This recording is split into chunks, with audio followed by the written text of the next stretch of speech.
తెలంగాణలో ఓ దిక్కు సాగునీళ్ల కోసం రైతులు కళ్ళనీళ్లు పెట్టుకుంటుంటే ఇంకో దిక్కు తాగునీళ్ల కోసం జనం దాహం దాహమని అల్లాడుతున్నారు కదా. అగో అట్లా నీళ్ల కోసం అల్లాడిపోతున్న ప్రజలను చూసి బీఆర్ఎస్ పార్టీలు కావాలనే బదనాం చేస్తుర్రట.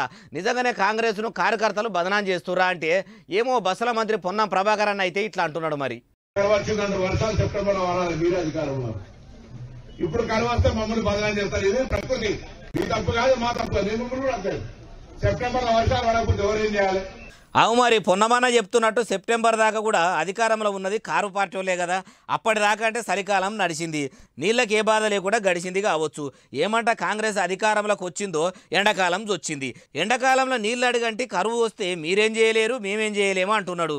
అయితే గత ప్రభుత్వంలో కట్టిన రిజర్వాయర్లల్లో నీళ్లు ఉన్నాయి, అవిటిని ఇడువమంటే ఎందుకు ఇడుస్తలేరు? మీ ఇందిరమ్మ రాజ్యంలో ఇట్లా నీళ్లు ఇడవక ఇబ్బంది పెట్టుడు ఏందని బీఆర్ఎస్ వాళ్ళు అంటున్నారు. కానీ ఏ మాట కామాట ఉన్నది ఉన్నట్టు చెప్పుకోవాలి.